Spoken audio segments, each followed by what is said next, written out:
I have with me Mr. Omar Abdullah, the young Chief Minister of Jammu and Kashmir. Let me begin by asking him, Omar, the polls are on the anvil.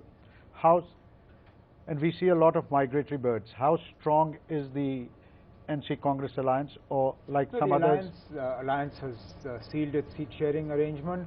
There was some doubt that had been created because there was talk about the Congress wanting to fight one seat from the valley.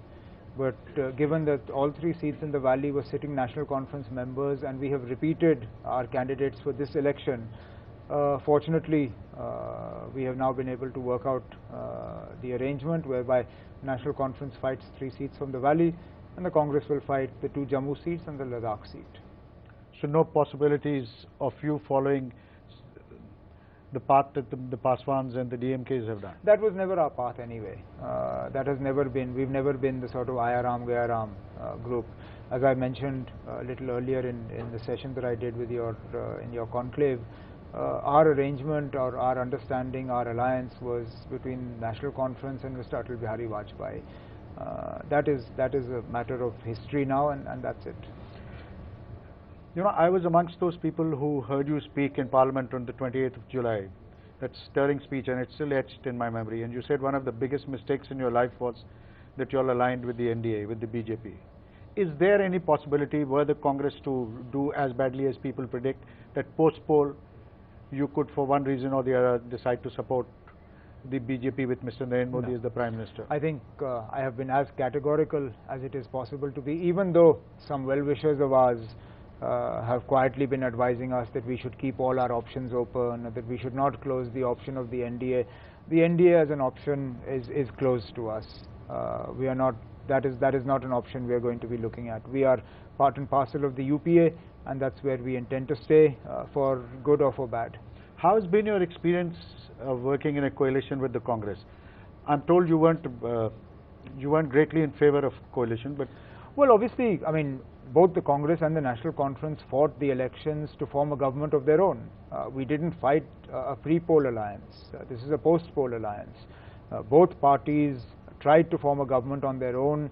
The electorate decided otherwise, and we came together. And the relationship has been by and large good.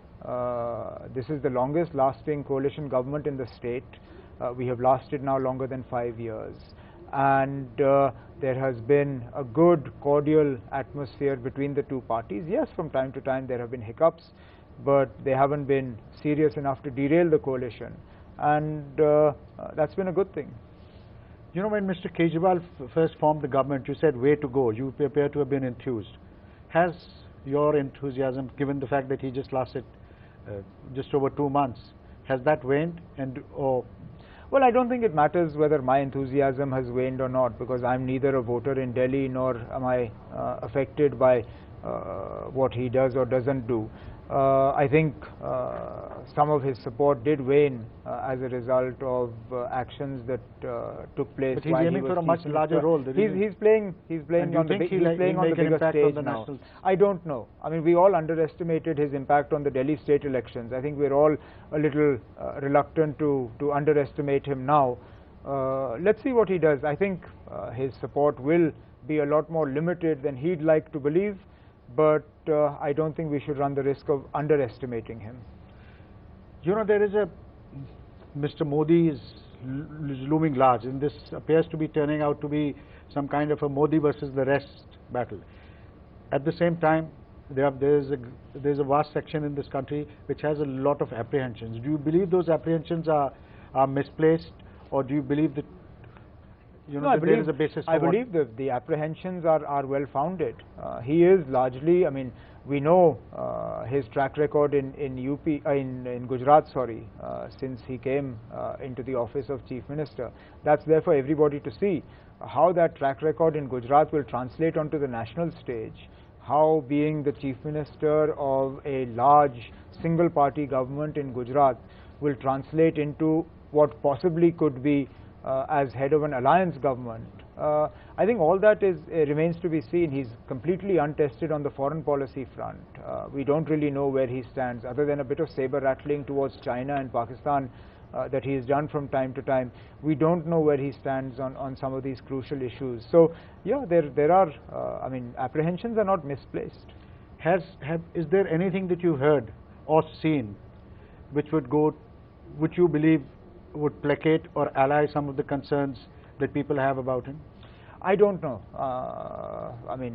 My concerns will perhaps not be allayed for a long time to come, but public memory in a lot of instances is a lot shorter than that. So let's see. The question I was asking you, do you think the leopard is changing its spots? And do you think no leopard can ever change its spots. You are who you are. You can make sort of minor changes, but you can't fundamentally change your DNA. You are what you are, and the same is true for all of us. Omar, one last question. When you went to Kashmir, you were much younger. You had a full mop of hair, a lot. You offered great amount of hope. Do you believe that in these years you've lived up to that hope? Well, I always knew that the expectations from me were unrealistically high. I always knew that I was setting myself up to take a little bit of a beating, because there was no way I could meet the sort of expectations that were sort of being identified with me or attached to me. That having been said, I take great satisfaction from the fact that I've done the best that I possibly could have done. I couldn't have done very much better. I could have done things differently. With hindsight, obviously, you learn lessons, and there are things that I would have done differently.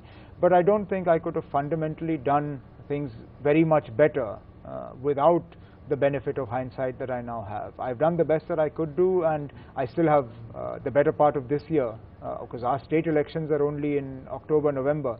So I have the better part of this year also to deliver on some of the unfulfilled agenda. Omar, the latest episode involving some Kashmiri students who were debarred for raising slogans in favor of Pakistan. That's what transpired. And what is it that you told your counterpart from UP? I don't know exactly what transpired. All I know is that the university took administrative action, rightly so, because there was the fear of a communal clash. Meerut is anyway a very sensitive area. There was some amount of violence and destruction of property that also took place. But the whole thing got compounded. Can you share the conversation you had with Akhilesh? Well, I'm coming to that. The whole thing got compounded because we were then told that these boys had been charged with sedition. Now, sedition is a very extreme charge to use. I mean, it's a throwback to the days of the Raj when the British ruled us. I mean, it's that old a law that is being used. And while, as I said, I didn't entirely disagree with what the university had done, and nor did these boys' parents, I certainly disagreed with the UP government's decision to file sedition charges. And I spoke to Akhilesh. He's a young man himself. And I told him that, look, while the administrative action of the university is something that one can justify, this sedition charge really needs to be looked at, because it's throwing into doubt the entire future of these boys. And instead of actually bringing them towards the mainstream, we're pushing them even further towards the margins. And he promised me, he said he'll look into this. And he said that he'll do whatever is possible not to put these children's future at risk.